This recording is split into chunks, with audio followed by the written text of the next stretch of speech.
ನಾನು ಹೇಳೋದು ಒಂದೇ, ಫುಟ್ಪಾತು ತೆಗೀರಿ, ಸರಿ ಆಯಿತು. ಫುಟ್ಪಾತ್ ತೆಗಿಯೋ ಮುಂಚೆ ನಮಗೆ ಒಂದು ವ್ಯವಸ್ಥೆನ ಮಾಡಿಕೊಡ್ಬೇಕು, ಸರಿನಾ? ನಾವು ಇಲ್ಲೇ ಮಾಡಬೇಕು, ಇಲ್ಲೇ ದುಡಿಬೇಕು ಅಂತ ನಮ್ದೇನಿಲ್ಲ. ನಮಗೆ ನೀವು ತೆಗಿತೀರಾ ತೆಗೀರಿ, ಒಳ್ಳೆ ವಿಚಾರ. ನೀವು ಬಂದಿದ್ದೀರಿ, ಒಳ್ಳೇದು ಮಾಡ್ತಾ ಇದ್ದೀರಾ, ಮಾಡಿ. ನಾವು ಇಲ್ಲ ಅಂತ ಹೇಳ್ತಲ್ಲ, ನಮ್ಮದು ಸಹಕಾರ ಖಂಡಿತ ಇದೆ. ಬಟ್ ನಮಗೂ ಹೊಟ್ಟೆಪಾಡು ಐತಲ್ಲ, ನಮಗೂ ಹೆಂಡತಿ ಮಕ್ಕಳು ಅವರೇ, ನಮ್ಮದೇ ಅಂತ ಒಂದು ಜೀವನ ಇದೆ. ನಾವು ಒಂದು ಜೀವನ ಕಟ್ಕೊಂಡಿದ್ದೀವಿ. ನಾವು ಏನು ನೆನ್ನೆ ಮೊನ್ನೆಯಿಂದ ಮಾಡ್ತಾಯಿಲ್ಲ. ನಮ್ದು ಅರ್ಧ ಜೀವನ ಇದರಲ್ಲೇ ಹೋಗ್ಬಿಟ್ಟೈತೆ. ಇವರಂತೂ 50 ವರ್ಷ ಇದರಲ್ಲೇ ಮಾಡ್ಕೊಂಡ್ಬಿಟ್ಟವ್ರೆ. ಸೊ ನಾನು ಹೇಳೋದು, ನೀವು ನಮ್ಮನ್ನ ಜಾಗ ಮಾಡಿ ಆಮೇಲೆ ನೀವು ನಮಗೆ ಹೇಳಿ. ಇವಾಗ ಸುರೇಶ್ ಬೈರೇಗೌಡರು ಏನು ಹೇಳಿದ್ರು, ನಮ್ಮನ್ನ ಸಹಕಾರ ಮಾಡಿ ನೀವು ಜನ ಅಂತ ಹೇಳಿದ್ರು. ಸಹಕಾರ ಕೊಡೋಣ ಖಂಡಿತ. ಬಟ್ ನಮಗೆ ನೀವು ಒಂದೇ ಸತಿ ನೀವು ಕ್ಲಿಯರ್ ಮಾಡಿಬಿಟ್ರೆ ನಾವು ಹೋಗೋದು ಎಲ್ಲಿ? ನಮಗೆ ಯಾವುದೇ ಕೆಲಸ ಬರೋಲ್ಲ ಮೇಡಮ್, ಯಾವ ಥರನೂ ಕೆಲಸ ಬರೋಲ್ಲ. ಇವಾಗ ನೋಡಿ ಇಲ್ಲ ಮೇಡಮ್, ಇವಾಗ ಹೋಗಿ ಏನು ಮೇಡಮ್ ಕೆಲಸ ಮಾಡ್ತೀರಾ? ಇವಾಗ ನನಗೆ 37 ವರ್ಷ, ನಾನು ಏನಂತ ಹೋಗಿ ಕೆಲಸ ಮಾಡಲಿ ಹೇಳಿ? ಸರಿ ಆಯಿತು, ಕೆಲಸ ಮಾಡಿದ್ರೆ ಏನಂತ ಕೆಲಸ ಮಾಡೋದು? ಯಾವ ಕೆಲಸನೂ ಮಾಡೋಕ್ಕೆ ಬರೋಲ್ಲ. ಅಷ್ಟು ಈಸಿಯಾಗಿ ಯಾವ ಕೆಲಸನೂ ಕಲಿಯೋಕ್ಕಾಗಲ್ಲ. ಅದಕ್ಕೆ 1 ವರ್ಷ 2 ವರ್ಷ ಬೇಕು. ಎಲ್ಲಿಂದ ಕಲಿಯೋಣ? ಅಲ್ಲವ್ರಿಗೂ ನಮ್ಮದು ಮಾಡಿರೋದು ಕಮೆಂಟ್ಮೆಂಟ್ಗಳು ಎಲ್ಲಾಗತ್ತೆ ಹೇಳಿ? ಇವಾಗ ಪೆಟ್ರೋಲ್ ಬೆಲೆ ನೋಡಿದ್ರೆ ನೀವು ದಿನೇ ಏರಿಕೆ ಆಗ್ತಾನೇ ಇದೆ. ಎಲ್ಲ ಥರ ಇದು ಏರಿಕೆ ಆಗ್ತಾನೇ ಇದೆ. ಇದರಲ್ಲಿ ನಮಗೆ ಏನೋ ಒಂದು ಜೀವನ ಕಟ್ಕೊಂಡಿದ್ದೀವಿ. ನೀವು ಮಾಡಿ ಸರ್. ನಾನು ಹೇಳೋದು ಮೇಡಮ್ ಒಂದೇ, ನೀವು ಫುಟ್ಪಾತು ಕ್ಲಿಯರ್ ಮಾಡ್ತೀರಾ ಮಾಡಿ ಸರ್. ನಮಗೆ ಒಂದು ಒಳ್ಳೆ ವ್ಯವಸ್ಥೆನ ಮಾಡಿಕೊಡಿ. ನೀವು ಸಂಧಿಗೆ ಹೋಗ್ಬಿಡಿ, ಎಲ್ಲೋ ಗ್ರೌಂಡ್ಗೆ ಹೋಗ್ಬಿಡಿ ಅಂದರೆ ಅಲ್ಲಿ ಎಲ್ಲಿ ಮೇಡಮ್ ಜನ ಬರ್ತಾರೆ? ನೀವೇ ಹೇಳಿ. ಇವಾಗ ನೀವು ಫುಟ್ಪಾಟಿಗೆ ಹೋಗ್ತೀರಾ, ಫಾರ್ ಎಕ್ಸಾಂಪಲ್ ನಿಮ್ಮದು ನಂದು ತೊಗೊಬಿಡೋಣ. ಫುಟ್ಪಾಟ್ನಲ್ಲಿ ನೀವು ಓಡಾಡ್ಕೊಂಡು ಹೋಗ್ತೀರಾ, ನಾನು ಆ ಸಂಧಿನಲ್ಲಿ ಇದ್ರೆ ನಿಮ್ಗೆ ಗೊತ್ತಾಗತ್ತಾ? ಸಿಂಪಲ್ ಹೇಳಿ ಮೇಡಮ್, ಗೊತ್ತಾಗಲ್ಲ ತಾನೇ? ನೀವು ಸಂಧಿ ಒಳಗಡೆ ಹೋಗ್ಬಿಡಿ, ಗ್ರೌಂಡಿಗೆ ಹೋಗ್ಬಿಡಿ ಅಂದರೆ ಜನ ಎಲ್ಲಿ ಬರ್ತಾರೆ? ಬರಲ್ಲ ಜನ. ನೀವು ಒಂದು ಒಳ್ಳೆ ಜಾಗನ ನಮಗೆ ಮಾಡಿಕೊಡಿ, ಖಂಡಿತ ನಾವು ಸಹಕಾರ ಕೊಡ್ತೀವಿ, ಇಲ್ಲ ಅಂತ ಅಲ್ಲ. ನೀವು ಅದು ಬಿಟ್ಬಿಟ್ಟು ನೋಡಿ, ನಾವು ಫ್ರೀಡಮ್ ಪಾರ್ಕ್ನಲ್ಲಿ ಒಂದು ಹೋರಾಟ ಮಾಡಿದ್ವಿ. ಅದರಲ್ಲಿ ಮಿನಿಮಮ್ ಇಲ್ಲ ಅಂದರೂ 6 ರಿಂದ 7 ಸಾವಿರ ಜನ ಬಂದಿದ್ದರು. ನೀವು ಏನಂದ್ರಿ, ನಾವು 2 ದಿವಸದಲ್ಲಿ ನಿಮಗೆ ಏನಾದರೂ ಒಂದು ವ್ಯವಸ್ಥೆನ ಮಾಡಿಕೊಡ್ತೀವಿ. ನೀವು ಸ್ವಲ್ಪ ಜನ ಆದ್ರೆ ಏನು ಅನ್ಬೋದು, ನಮ್ಮ ರಾಜ್ಯದರ ಆದ್ರೆ ಏನು ಅನ್ಬೋದು, ಇಲ್ಲಿ ಹೊರ ರಾಜ್ಯದಿಂದ ಮೇಡಮ್ ಹೊರ ರಾಜ್ಯವ್ರನ್ನ ನೀವು ಕಳಿಸಿ ಮೇಡಮ್. ಬೇಡ, ನಾವೇ ಕಳಿಸ್ತೀವಿ. ನೀವು ಬಂದು ನೀವು ಇದು ಮಾಡೋದು ಬೇಡ, ನಾವೇ ಕಳಿಸ್ತೀವಿ. ಬೇಡ, ಕನ್ನಡಿಗರಿಗೆ ನೀವು ಫಸ್ಟು ಅವಕಾಶ ಮಾಡಿಕೊಡಿ, ಅವ್ರಿಗೆ ಬೇಡ, ನಾವೇ ಕಳಿಸ್ತೀವಿ. ಆ ಸಹಕಾರ ನಾವು ಕೊಡ್ತೀವಿ ನಿಮಗೆ. ನೀವು ತಲೆನೇ ಕೆಡ್ಸ್ಕೊಂಬಿಡಿ ಅದ್ರ ಬಗ್ಗೆ.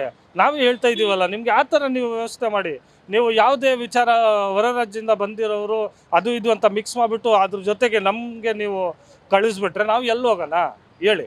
ಅಲ್ಲ, ನೀವು ಹೇಳಿದ್ರಲ್ಲ, ಈಗ ನಮಗೂ ಅವಕಾಶ ಮಾಡಿಕೊಡಿ, ನಮಗೂ ಜಾಗ ಮಾಡಿಕೊಡಿ ಅಂದರೆ ನಮ್ಮ ಇಷ್ಟನಕ್ಕಾದ್ರೆ ಕನ್ನಡಕದವ್ರು ಆದರೆ ಮಾಡ್ಕೊಡ್ಬೋದು. ಇವಾಗ ನೀವೇ ಥಿಂಕ್ ಮಾಡಿ, ಇಲ್ಲಿ ಬರೀ ಕರ್ನಾಟಕದವ್ರು ಮಾತ್ರ ಇದ್ದಾರಾ ಮೇಡಮ್? ಹೊರ ರಾಜ್ಯ ಅವ್ರು ಇದ್ದಾರೆ, ಇಲ್ಲಂತ ನಾನು ಹೇಳ್ತಲ್ಲ. ಅವ್ರಿಗೆ ಮೇಡಮ್ ನಾವು 90% ಇದ್ದೀವಿ, ಅವ್ರು 10% ಇದ್ದಾರೆ, ಇಲ್ಲ ಅಂತ ಹೇಳ್ತಲ್ಲ. ನಮ್ಮ ಇದರಲ್ಲಿ ಹೇಳ್ತಾ ಇರೋದು. ಇಡೀ ಬೆಂಗಳೂರೇ ನೋಡಕ್ ಹೋದ್ರೆ ನೀವು ಮೇಡಮ್, ಇಲ್ಲ, ನಾನು ಮಲ್ಲೇಶ್ವರಂ ಮಾತ್ರ ಮಾತಾಡಿದ್ದು. ಇಡೀ ಬೆಂಗಳೂರು ನೀವು ನೋಡಕ್ ಹೋದ್ರೆ ನಿಮಗೆ ಇಲ್ಲಲ್ಲ ಅಂದ್ರೂ ಒಂದು 40 ರಿಂದ 45 ಜನ ಅವರೇ ಸಿಗ್ತಾರೆ. ಪಾನಿಪುರಿ ಅವರು, ಬೇಲ್ಪುರಿ ಅವರು, ಅವ್ರು ಸ್ವೀಟ್ ಕಾರ್ನ್ ಅವರೇ ಸಿಗ್ತಾರೆ, ಇಲ್ಲ ಅಂತ ಹೇಳ್ತಲ್ಲ. ನಾವು ಹೇಳ್ತಾ ಇದ್ದೀವಲ್ಲ, ನಾವು ಕಳಿಸ್ಕೊಡ್ತೀವಿ ಸರ್. ನೀವು ನಮಗೆ ಏನಾದ್ರು ಒಂದು ವ್ಯವಸ್ಥೆ ಮಾಡಿಕೊಡಿ. ಮೇಡಮ್, ಒಂದೊಂದು ಓನರು 10 ಗಾಡಿ 15 ಗಾಡಿ ಇಕ್ಕವನೇ. ನಾವು ಇಲ್ಲ ಅಂತ ಹೇಳ್ತಲ್ಲ. ಅವರು ಹೊರ ರಾಜ್ಯದಿಂದ ಬಂದು ಇಲ್ಲಿ ಬಿಲ್ಡಿಂಗ್ಗಳು ಕಟ್ಕೊಂಡು ಆರಾಮಾಗಿ ಒಳ್ಳೆ ಜೀವನ ಮಾಡ್ಕೊಂಡು ಮಸ್ತಾಗವ್ರೆ ಅವರು. ನಾವು ನೋಡಿ ದಿನ ಬರೋದು, ದುಡಿಮೆ ಮಾಡೋದು, ಹೋಗೋದು. ಅವ್ರು ಎಲ್ಲೋ ಅವರೇ. ನಾವು ಹೆಲ್ಪ್ ಮಾಡ್ತೀವಿ ಮೇಡಮ್, ಇಲ್ಲ ಅಂತಲ್ಲ. ನಮಗೆ ನೀವು ಅವಕಾಶ ಮಾಡಿಕೊಡಿ. ಎಷ್ಟು ದಿವಸ ಆಯಿತು ಮೇಡಮ್? ನೋಡಿ, ಇವತ್ತಿನಿಗೆ 24 ದಿವಸ ಆಯಿತು ಮೇಡಮ್. ನಾವು ಬಾಡಿಗೆ ಕಟ್ಟೋದು ಹೆಂಗೆ? ನೀವು ನಂಬ್ತಿರೋ ಬಿಡ್ತಿರೋ, 1 ರೂಪಾಯಿ ಜೇಬ್ನಲ್ಲಿಲ್ಲ. ನಾವು ಎಲ್ಲಿ ಹೋಗೋದು? ನಮಗೆ ಅಳು ಬರುತ್ತೆ, ಬಟ್ ನಾವು ಅಳಂಗಿಲ್ಲ. ಯಾಕಂದರೆ ಗಂಡಸರು ನಾವು ಅಳಂಗಿಲ್ಲ. ಏನು ಮಾಡೋದು? ಯಾರಿಗೆ ಹೇಳೋದು? ನಮ್ಮ ಮಾತು ಯಾರು ಕೇಳ್ತಾರೆ ಹೇಳಿ? ಸರ್ಕಾರನೇ ಕೇಳಲಿಲ್ಲ ಅಂದರೆ ನಾವು ಯಾರಿಗೆ ಹೋಗಿ ಮಾತಾಡೋದು ಹೇಳಿ? ನಾವು ಯಾರಿಗಾದ್ರೂ ಮಾತಾಡೋಕ್ಕಾಗತ್ತಾ? ಸರ್ಕಾರನೇ ನಮ್ಮ ಜೊತೆ ಇಲ್ಲ ಅಂದರೆ ನಾವು ಯಾರಿಗೆ ಹೋಗಿ ಕೇಳೋದು? ಸರ್, ನೀವು ಮಾಡಿದ್ರಿ ಒಳ್ಳೆ ವಿಚಾರ, ಬಟ್ ನೀವು ನಮ್ಮ ಬಗ್ಗೆ ಯೋಚನೆ ಮಾಡಬೇಕಾಗಿತ್ತು ಸರ್.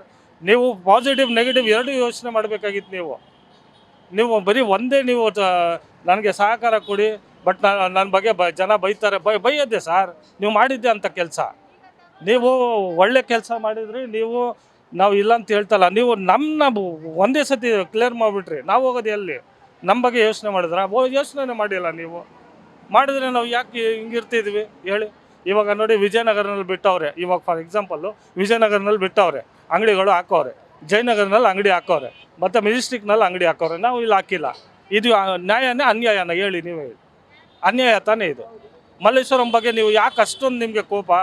ಮಲ್ಲೇಶ್ವರಂ ಏನು ಮಾಡೋರಿ ನಿಮಗೆ? ಮೇಡಮ್, ನೀವು ಇವಾಗ ಹೇಳ್ತೀರ, ಜನ ಹೇಳ್ತಾರೆ, ಇದ್ದಾರೆ ಪಾಸಿಟಿವ್ ಹೇಳ್ತಾರೆ, ನೆಗೆಟಿವ್ ಹೇಳ್ತಾರೆ. ನಾನು ಇವಾಗ ಕೇಳಿಕೊಂಡೆ, ಅಲ್ಲಿ ನೀವು ಮಾತಾಡ್ತಾ ಇದ್ರಿ, ನಾನು ಬೇರೆ ಮೀಡಿಯಾದಲ್ಲೂ ಕೇಳಿಕೊಂಡೆ. ಜನ ಹೇಳ್ತಾರೆ ನಮಗೆ ಹೋಗೋಕ್ಕೆ ಅರ್ಧ ಗಂಟೆ ಆಗತ್ತೆ ಇಲ್ಲಿಂದ ಅಲ್ಲವರೆಗೂ. ಸರಿ ಸ್ವಾಮಿ, ಆಗತ್ತೆ, ಇಲ್ಲ ಅಂತ ನಾವು ಹೇಳ್ತಲ್ಲ, ಅದು ಒಪ್ಕೋತೀವಿ. ನೀವು ಪೊಲೀಸವ್ರು ಇದ್ದೀರಿ, ಇವಾಗ BBMP ಇಲ್ಲ, GBI ಇದೆಯಲ್ಲ, ನೀವು ಅವ್ರಿಗೆ ಕರೆಕ್ಟಾಗಿ ಗೈಡ್ಲೈನ್ಸ್ ಕೊಟ್ಬಿಟ್ಟು ನೋಡಿ, ನೀವು ಮಾರ್ಕ್ ಮಾಡಿಬಿಟ್ಟು ಅದ್ರ ಆಚೆ ಅವ್ರು ಬರಬಾರ್ದು. ಹಂಗೆ ಮಾಡಿಕೊಂಡು ನೋಡಿಕೊಂಡು ಹೋಗಿ ಅಂತ ಹೇಳಿದ್ರೆ ಅವ್ರು ಕ್ಲೀನಾಗಿ ಮಾಡ್ಕೊಂಡು ಹೋಗ್ತಾರೆ. ಇವಾಗ ಪೊಲೀಸವರು ಅಲ್ಲ, ಗೆರೆ ಹಾಕ್ಬಿಟ್ಟು ನಿಮ್ಗೆ ಬಿಟ್ರು ನಿಂತ್ಕೊಂತಾರಲ್ಲ ಜನಗಳು, ಅವ್ರನ್ನ ಹೆಂಗ್ ಕಂಟ್ರೋಲ್ ಮಾಡ್ತೀರಾ ಮೇಡಮ್? ಇವಾಗ ನೋಡಿ, ಜನ 3-4 ಜನ ಬಂದೇ ಬರ್ತಾರೆ ಮೇಡಮ್. ಅದಕ್ಕೆ ನಾವು ವರ್ಕ್ ಹೆಂಗೆ ಮಾಡೋಕ್ಕಾಗತ್ತೆ ಹೇಳಿ? ನಾವು ಏನಾದ್ರು ಒಂದು ಮಾಡೋಕ್ಕಾಗತ್ತೆ? ಇವಾಗ ಅಂಗಡಿ ಇದ್ರೂ 10-20 ಜನ ನಿಂತ್ಕೊಂತಾರೆ, ಅದಕ್ಕೂ ಹೊರಗಡೆ ಬರುತ್ತೆ. ಅದಕ್ಕೆ ಏನಾದ್ರು ಮಾತಾಡೋಕ್ಕಾಗತ್ತಾ ನಾವು? ಜನ ಬಂದು ಅಂಗಡಿನಲ್ಲಿ ನೋಡಿದ್ರೆ ಅದಕ್ಕೆ ನಾವು ಏನು ಮಾಡೋಕ್ಕಾಗಲ್ಲ, ಸರಿನಾ? ನೀವು ಲೈನ್ ಹಾಕ್ಕೊಡಿ. ಏನು ಗೊತ್ತಾ, ಇವಾಗ ಸರ್ಕಾರ ಏನು ಗೊತ್ತಾ, ನಾವು ಏನಾದ್ರು ಹೇಳಕ್ಕೆ ಹೋದರೆ ಒನ್ ಬೈ ಒನ್ ಪ್ರೆಜರ್ ಹಾಕಿ ನಮ್ಮನ್ನ ಜನಕ್ಕೆ ಹೆಂಗೆ ಮಾಡ್ತೀರಾ, ಅದಕ್ಕೆ ಹೆಂಗೆ ಮಾಡ್ತೀರಾ ಅಂತೇಳಿ ನಮ್ಮನ್ನ ಇದು ಮಾಡ್ತಾವ್ರೆ. ನೀವು ಅದೆಲ್ಲ ಜಾಸ್ತಿ ಇದು ಮಾಡೋಕ್ಕೆ ಹೋದರೆ ಅದು ಆಗದಲ್ಲದ ವಿಚಾರ ಅದಲ್ಲ, ಸರಿನಾ? ಇವಾಗ ನೋಡಿ, ಒಂದು ಅಂಗಡಿ ಚಿಲ್ಲರೆ ಅಂಗಡಿ, ಅದು ನೀವು ನೋಡಿ ಎಷ್ಟು ಆಚೆ ಬಂದೈತೆ. ಅದಕ್ಕೆ ಜನ ಬಂದರೆ ಇದು ಫುಲ್ ರೋಡೇ ಕ್ಲೋಸ್ ಆಗಿಬಿಡುತ್ತೆ, ಗೊತ್ತಾ ನಿಮಗೆ? ಅದಕ್ಕೇನಾದ್ರು ಮಾತಾಡೋಕ್ಕಾಗತ್ತೆ? ಆಗಲ್ಲ. ನೀವು ಲೈನ್ ಹಾಕ್ಕೊಡಿ ನಮಗೆ ಕ್ಲೀನಾಗಿ. ಗೌರ್ಮೆಂಟ್ ಇದು ಟ್ರಾಫಿಕ್ ಪೊಲೀಸವ್ರು ಇದ್ದಾರೆ, ಅವ್ರಿಗೆ ಹೇಳ್ಬಿಡಿ, ನೋಡ್ರಿ ಇಷ್ಟೇ ಲೈನು, ಇದು ಆಚೆ ಯಾರು ಬರಬಾರ್ದು, ಎಕ್ಸ್ಟ್ರಾ ಅಂಗಡಿಗಳು ಕುತ್ಕೊಬಾರ್ದು. ಎಷ್ಟು ಅಂಗಡಿ ಇದೆ ಅವ್ರಿಗೆ ನಮಗೆಲ್ಲ ಲೈಸೆನ್ಸ್ ಇದೆ ಮೇಡಮ್. ನಾವು ಏನು ಹಂಗೆ ಬಂದು ಕುತ್ಕೊಂಡಿಲ್ಲ ಇಲ್ಲಿ, ನಮಗೆಲ್ಲ ಸಮೀಕ್ಷೆ ಆಗಿದೆ, ನಮಗೆ ಲೈಸೆನ್ಸ್ ಮಾಡಿಕೊಟ್ಟವ್ರೆ, ಎಲ್ಲ ಇದೆ. ನಾವೇನು ಸುಮ್ಮನೆ ಹಂಗೆ ಬಂದು ಕುತ್ಕೊಂಡಿಲ್ಲ ಇಲ್ಲಿ, ಸರಿನಾ? ಮಾಡಿಬಿಟ್ಟು ಕ್ಲೀನಾಗಿ ನೀವು ನಡೆಸ್ರಿ, ಯಾಕಾಗಲ್ಲ ಮೇಡಮ್? ನಾನು ಹೇಳೋದೇನೋ ತಪ್ಪಿದರೆ ನೀವು ಖಂಡಿತ ಹೇಳಿ. ಹಾಂ, ಯಾಕಂದರೆ ನೀವು ಮೀಡಿಯಾವರು, ನೀವು ನಮ್ಮ ವಯಸ್ಸನ್ನ ನೀವು ಸರ್ಕಾರಕ್ಕೆ ಪ್ರೆಜರ್ ಆಗಬೇಕು, ಸರಿನಾ? ನಾವು ನೋಡಿ, ನಾವು ಏನು ಮಾಡೋಕ್ಕಾಗಲ್ಲ. ಯಾಕಂದರೆ ನಾವು ಬರೀ ಓಟ್ ಹಾಕ್ತೀವಿ ಅಷ್ಟೇ. ನಮ್ಗೆ ಅಷ್ಟೇ ಅವರು ಸೀಮಿತ ಮಾಡ್ಕೊಂಡ್ಬಿಟ್ಟವ್ರೆ, ಸರಿನಾ? ನಮ್ಮ ಮಾತೇ ಹೋಗ್ತಿಲ್ಲ ಅಲ್ಲಿ. ಮೇಡಮ್ ನಾನು ಸುರೇಶ್ ಬೈರೇಗೌಡರು ಸರ್ಗೆ ಒಂದೇ ಹೇಳೋದು, ದಯವಿಟ್ಟು ಸರ್ ನೀವು ಕೃಷ್ಣ ಬೈರೇಗೌಡ ಸರ್ಗೆ ಒಂದೇ ಒಂದು ಮಾತು ಹೇಳೋದು ನಾನು. ಏನಂತ ಹೇಳಿದ್ರೆ, ಸರ್ ನಾವು ಅರ್ಧ ಜೀವನ ನಮ್ಮದು ಇದರಲ್ಲೇ ಹೋಗ್ಬಿಟ್ಟೈತೆ. ನೀವು ದಯವಿಟ್ಟು ಮತ್ತೆ ನೀವು ಬೀದಿಗೆ ಬರ್ರಿ, ಬಂದುಬಿಟ್ಟು ನಮಗೆ ಲೈನ್ ಹಾಕಿ, ನಮ್ಮ ಹತ್ರ ಯಾರ್ಯಾರ ಹತ್ರ ಲೈಸೆನ್ಸ್ ಇದೆ ಅವ್ರಿಗೆ ಅವಕಾಶ ಮಾಡಿಕೊಡಿ. ನಮಗೆ ನೀವು ಯಾವುದೋ ಸಂದಿನಲ್ಲಿ ಕಳಿಸ್ತೀವಿ, ಅಲ್ಲಿ ಕಳಿಸ್ತೀವಿ ಅಂದರೆ ಖಂಡಿತ ಅದು ಆಗಲ್ಲ, ಆಗದೆ ಇರೋದು ಮಾತು. ನೀವು ದಯವಿಟ್ಟು ಮಾರ್ಕ್ ಹಾಕ್ಕೊಡಿ, ಏನಿದೆ ಕಂಡೀಷನ್ ಮಾಡಿಕೊಟ್ಬಿಟ್ಟು ಲೈಸೆನ್ಸ್ ಇರೋರನ್ನ ದಯವಿಟ್ಟು ಅವಕಾಶ ಮಾಡಿಕೊಡಿ. ಯಾಕಂದರೆ ಒಂದು ತಿಂಗಳು ಆಗ್ತಾ ಬರ್ತೈತೆ, ನಮಗೆ ಹೊಟ್ಟೆಪಾಡಿಗೆ ನಮ್ಮ ಹತ್ರ ದುಡ್ಡಿಲ್ಲ. ಇವಾಗ ಅಂತ ನೋಡಿ, ಬಾಡಿಗೆ ಕಟ್ಟಬೇಕು, ಮಕ್ಕಳು ಸ್ಕೂಲ್ ಫೀಸ್ ಕಟ್ಟಬೇಕು, ಎಲ್ಲ ಸಿಕ್ಕಾಪಟ್ಟೆ ಟೆನ್ಷನ್ ಇದೆ. ದಯವಿಟ್ಟು ನೀವು ಯೋಚನೆ ಮಾಡಿ, ನಮ್ಮ ಬಗ್ಗೆ ಯೋಚನೆ ಮಾಡಿಬಿಟ್ಟು ನೀವು ಮಾಡಿ. ಖಂಡಿತ ದೇವರು ನಿಮಗೆ ಒಳ್ಳೇದು ಮಾಡಲಿ, ನಾನು ಅಷ್ಟೇ ಕೇಳ್ತೀನಿ.